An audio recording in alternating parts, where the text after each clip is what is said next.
Just what's the latest on Beal? You know what, he practiced today for a little bit, so he had to see a few doctors again today, but he gave us some, so I'm pretty sure he'll go limited tomorrow. I mean, energy's not up enough to play as many minutes as he was playing in the past, but he practiced some today, so it was a good sign. He looked pretty good too when he practiced for the limited time. Clark let him go. You've had a couple days now to kind of game plan around Herb's injury. How much does that now change what you're trying to do out there? How much not having them, especially when you are trying to put together a game plan?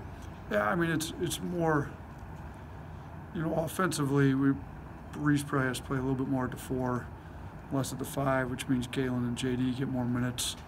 So, we actually had both in together for a little bit there. Against Arkansas, so we kind of have to have a small package of plays where the two of those guys could maybe play together. If Beal's back, probably don't have to do that as much with those minutes. But, I mean, we're not changing a whole lot up. I mean, other guys got to step up. I think Petty had a great practice today. He's kind of got to take over that big wing. Kind of, if we play small, he's going to have to play the 4. And he, get back, rebound the ball. And he's been rebounded pretty well here lately, but I think Petty can be a guy that takes up a lot of that. And then other guys like, we were putting Petty and Herb on the 2 best wings, so a lot of times we were putting Petty on the best wing and letting Herb kind of roam. So now, Shackelford may have to go to guarding their best wing and Petty guarding the 4, or let Petty do some of the roaming and cover up everybody's mistakes. So.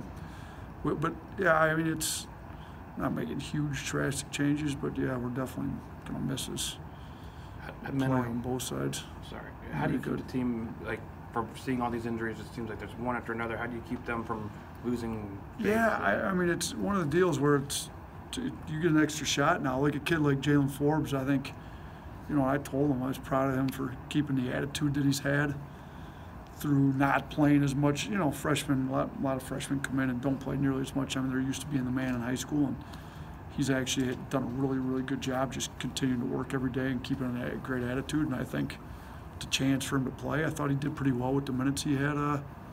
He played hard. He's our second leading rebounder. So just tell him, guys got to step up. And we stepped up enough to get the win. Defensively, we got to do it for 40. I told our guys in practice, we came ready to play against Arkansas. Obviously, we're up 12-zip. Now we just got to come ready to play like we did against them and get a maturity and a growth about us to where we do it for 40. We just collapsed, didn't do it very well in the second half against Arkansas. You mentioned JVM. Tennessee is a lot different than Arkansas. Arkansas can go 5 yards, maybe come out and try and guard somebody on the perimeter. How different is Tennessee? Yeah, I mean, Tennessee last game almost started 3 forward centers. They almost started a power forward at the 3 and 2 centers at the 4 and 5. They're almost opposite of what you had with Arkansas. Arkansas is almost all guards and wings. Tennessee has 2 guards, a couple wings, and the rest are big. So it's back to where rebounding is going to be huge. Can we rebound? If we do play small, they don't run a ton, but when they do run, they got some athletes that can really finish on the break. So we can't give them anything in transition, and we got to keep them from punching the ball. And they do a great job punching the ball in the post and setting great screens. Where Arkansas, I mean, it's completely different scouts. They're just 2 totally different games. But so the last 2 games before Arkansas, we really got pounded on the glass. Now we're going against another big team, and we're going to have to really rebound the ball well this game to win it. You mentioned What does Vescovi do? Vescovi, I mean, he can shoot. He's a high IQ guy, skilled. Sometimes has struggled with a little bit of pressure put on him, and he's got to play almost 40 minutes. They don't have any other options really at the point. So, I mean, it's a good thing they got him once. They lost their starting point guard from last year. So essentially, they've lost all 5 starters. So if they didn't have him, they'd be in some real trouble. So, I mean, he kind of studies them and makes open shots. He's just gets them under control and gets them in their offense. They're a team that's much more they have to run their offense. They're not playing a lot of ad-lib basketball. They're actually running their offense, you know, every time down the floor. Do a couple more questions, guys. You mentioned Javian Davis as someone that's got to step up. What have you seen from him? Just the growth he's shown, and then what are you looking for? What are you looking for from him? Yeah, the growth he's shown, he just continues to get better. He's in the gym a lot. He wants to get better. You can tell this means a lot to him. He's always up wanting to study film. I went through all of his minutes with him from the LSU game, going before the Arkansas game. So in that sense, he's studying the game, working on his game, trying to get better. Big thing with him is he's just got to keep his head when stuff doesn't go well. He wants to do well so badly that when he makes a mistake or two, it tends to send him down the wrong path. People make mistakes, like move on, play hard, go to the next play. That's where he's got to get better at. So it's not, and schematic-wise in the course of it, you know, he's got to rebound it a little bit more.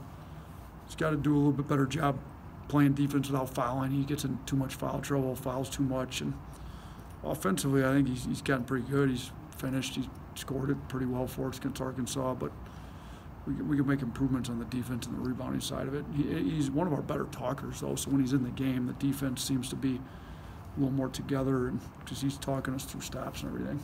You mentioned that was something after the last game. You made a point that you're going to miss with her, the on-field or on-court kind of voice, that guy that everybody kind of listens to, responds. How much you needing JP and Kyra as the point guard to really kind of maybe lift that part of their game up a little bit? Yeah, we need it, and I thought JP was really good today. He talked through everything. He was talking to guys. His voice was loud. It was active. He's got a high IQ, so I anticipate JP really stepping up in that regard. You know, on the offensive end, the fact that Kyra's the point guard, that's where we need him to be a lot more vocal. So defensively, I think JP needs to step up and did in practice today, and I think he will in the game tomorrow too. And JD's talking. I thought Galen's talk was a lot better. So, you know, they've all done that a little bit. Reese has been pretty good on the defensive end here lately. But yeah, Kyra is not the rah-rah vocal type of guy, but he is our point guard and needs to be our leader on offense, and sometimes just to get guys in the right spots, just needs to be a little bit more vocal with that. So we're anticipating he does that. I think he knows the importance of him running the team. All right. Thank you, guys.